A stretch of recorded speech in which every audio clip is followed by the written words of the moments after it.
I've been inventorying my pantry and my long-term food, and I decided I needed some more freeze-dried diced chicken. And I went on the internet and kind of wanted to know what's the best deal for the price. And it's very confusing. Let me explain why.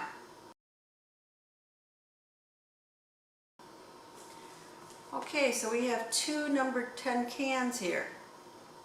One is from Honeyville, the Rancher's Cut, and one is Mountain House. And you would think they would be very similar in their volume, but that's not true. Let me show you. So you can see the Rancher's Cut has about 1.5 pounds, so it weighs the most, and Thrive is right underneath there. And then you have Saratoga Farm, also very, very close. And then Nutristore, then Mountain House. Mountain House is just a little over 1 pound as opposed to Honeyville being 1.5 pounds. And Augason Farms was 1 pound. The Legacy, which is actually in a Mylar bag, not a can, is 1 pound. And I wasn't sure for Emergency Essentials. I couldn't find it on the can itself on the web. So you can see this diced chicken actually weighs the most, which means it probably has the most volume of freeze-dried chicken. But let's look at shelf life. Well, their Mountain House is the winner, is 25 plus years, whereas the Honeyville Rancher's Cut is only 10 to 15 years. Augason Farms was 25, Emergency Essentials 25, Thrive 25, Nutristore 25, and Saratoga Farms was 20 to 30. But both Honeyville and the Legacy in the Mylar bag was 10 to 15 years. And it's interesting because Honeyville also produces Legacy. And why is it only 10 to 15 years? I don't know. That's just interesting. What's the difference? You know, and for shelf life, it really depends on how you store it. And if you don't keep it at that perfect temperature, you won't get that maximum shelf life.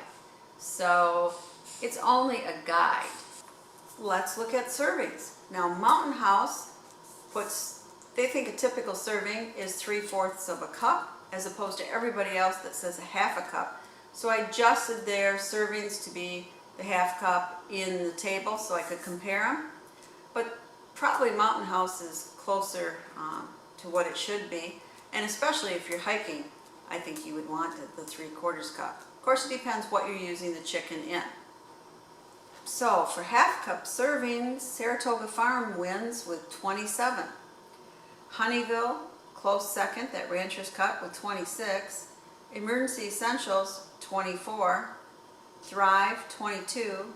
Nutristore, 20. Mountain House, only 20. Legacy, the Mylar bag, 16. And Augason Farms, 15 1/2 cup servings. But we should look at calories too, because that's pretty important. It's just not the number of servings, but the number of calories. So how do these rate for calories? Interestingly enough, not all the number 10 can companies with freeze-dried food list their calories the same. Let me show you.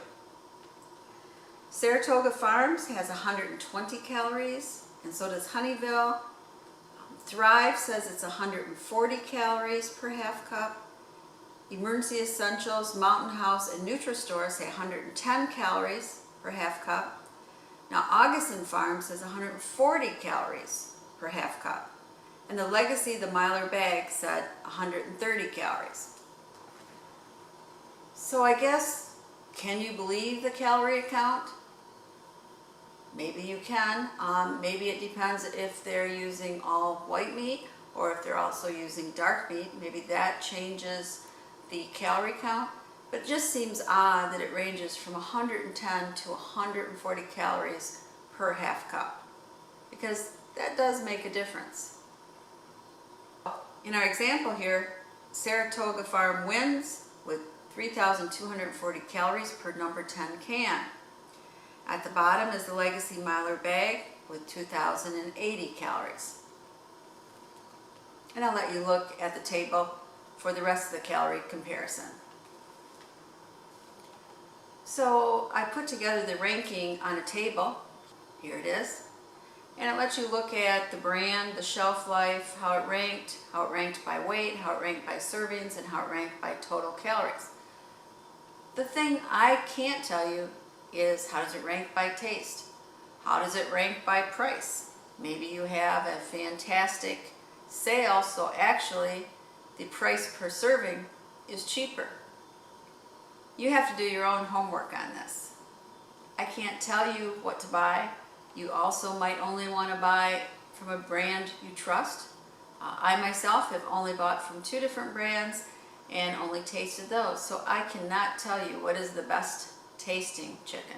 I mean, in reality, I want something with a really long shelf life because I really don't plan on eating it. This is one of my last resorts to go to, so the idea is just to pack it, keep it in a cool area, and go from there.